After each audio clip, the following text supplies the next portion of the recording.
Hi, I'm Denise Michelle Johnson, and I'm here at the 3rd Annual Film Industry Mixer, the brainchild of Mr. Neil Thomason, and we're at the Palace Digital Studios in Norwalk, Connecticut, and I'm sitting here with Corey Boutilier, who is... Boutilier. Boutilier? No, I'm just kidding. Boutilier.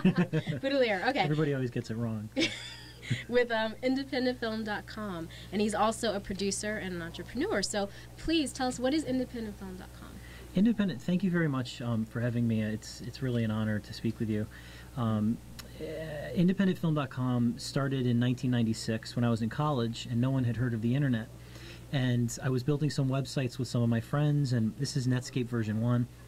And you know, I was inviting professors over to my apartment and saying, you got to see this internet, you know, you're going to book hotel rooms on this someday, you're going to book your airline flights on this. Wow.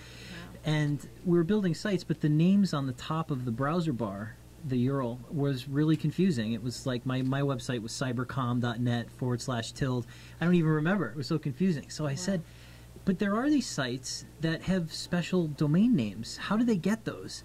And I was a pretty studious guy. I looked into it, and there was a company called Internic that was licensing names. And I didn't understand the science behind it, but you could buy a domain name. So I actually called someone on the phone and spoke to an actual person. Think about the millions of websites that exist now. I actually called someone on the phone and said, how do I get a domain name? And they said, well, what do you want? And I said, I don't know, like, how about hotels.com?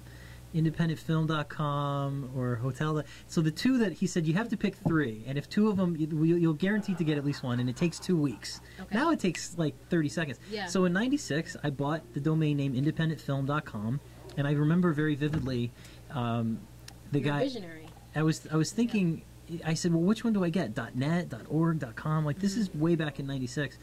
And so, I graduated from school, and I took some various jobs, and I didn't really do much with it. And for the last 3, probably 4 years now, full-time, it's been an online magazine devoted to independent filmmakers. We go around to various film festivals and interview directors and actors. So it's for people that want to learn about independent film and watch them, as much as it is an outlet for directors to talk about their experiences in making their own films. Wow, very good. So, in terms of like your inspiration, like how did you decide to how did you know that like directing and producing and all that stuff that you wanted to do, that you do? How did you come to that? What was the journey for you? Wow, it's full circle, I guess, right? In 2001, I was living in Manhattan, and I'd always loved independent films, and all my friends in college in Boston were film school majors, and I wasn't. I have a management degree, and I would always helped out on their film sets, and I always loved film. So talking about starting at the bottom, I was a production assistant, and the attack on 9/11 in New York City, I had lost my job around that time, tied in with I was working in the hotel industry in New York. The occupancy rates just went to the floor. So I was on unemployment. I bought a camera, and I just started shooting. I mean, that's really all it was. And I was like, wow, I'm actually pretty good at this. And it just sort of grew from there. It turned into a multi-year project, my first feature documentary that's recently screened at the Connecticut Film Festival, called Honk for Peace. Nice. And I just followed Joe Lieberman around as he ran for Senate, and Alan Schlesinger and Ned Lamont. And so it's something where if you really want to do something, there's really no barriers to doing it. Just do it. Wow. That's how it started. What's been your best interview in terms of interviewing? Like, who have you enjoyed interviewing the most for independentfilm.com? That's a great question. There's been some really good interviews. I think like Rosie Perez actually was my highest rated interview that I ever did. Really? She did this documentary, Yo Soy Boricua, and it took me about a week to figure out how to pronounce Boricua. Wow. And it was in Miami at the Miami Film Festival, and she was just great. But this interview got linked by NPR, and then it was the highest. It's to this date the #1 most watched interview that I did on independentfilm.com. Nice. And she was just a really cool person. And also, who are you saying? Yeah, Andy Garcia was pretty cool too. He's really down to earth, and I like talking to him. He was kind of unexpected. I think more though the challenge, even at Sundance actually, Stuart Copeland was one of my favorite, the drummer of the Police. A lot of these. It's kind of shameful to admit this, but the Stuart Copeland interview, they thought they were interviewing with the Independent Film Channel, and then they said, you're the independentfilm.com, but the independent film channel is at the door to interview Stuart. Who are you? And I said, well, I'm independentfilm.com, and I have my lights all, just like you guys have my lights all set up and everything.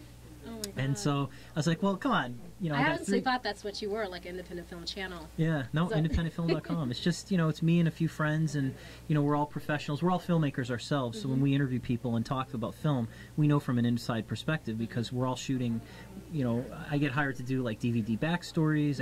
I shoot TV commercials, Nice. and I work as a camera person on other people's documentaries. I've been doing a lot of that. And then we do our own projects. So when we go and we meet with filmmakers, they really appreciate, they're talking to a colleague, I think. Nice. What projects are you working on right now in terms of your own personal projects? Projects that I'm working on right now, I've got a lot. Well, the independentfilm.com is currently going through a $15,000 upgrade. We're switching over to new servers. We're going to launch a podcast in addition to the online streaming videos that we do, which is primarily what we do. I'm also working, it's pretty funny, I met a few people at the Connecticut Film Festival, some networking things, so we're going to do a couple of short films with some people that we met, because I like to help people that are starting out in the industry and work with professional actors that are trying to get a leg up. Nice. But I'm also working on another documentary about the history of farming in India. Oh my gosh, that's so a very interesting That's topic. a pretty big How did big that one. come? What kind of The inspiration? spice trade, pepper in particular, and Columbus's search for pepper, the king's spice. Yeah. Very nice. Yeah. Wow. Okay. Where can people find? Well, I guess independentfilm.com kind of speaks for itself. That's where people can reach out for you. pretty Is there memorable. anything else? Any other things that you'd like to promote, or another website or email address, or any other contact information? I think that I would like to promote the Connecticut Trailers? Film Festival, and that if you live in the state, this is going to be, you know, this is a Connecticut-based show. If you're a filmmaker and you're listening to this, you should consider. Tom tours the festival around the state, so my film didn't just play in Danbury; it played in Greenwich, and in fact, what was awesome, Tom got me a lot of really good press. Tom Carruthers, the film festival director, but even more importantly, my world premiere sold out, and people were fighting to get in Greenwich, and it was just a really great experience overall. But you can learn more about what we're doing at independentfilm.com. Pretty easy to remember as a name, and you can learn more about me that way and link up through our MySpace page or our Facebook. Excellent. Thank you very much, Corey. Yeah, it was a pleasure. Thank you. Absolutely. Thank you.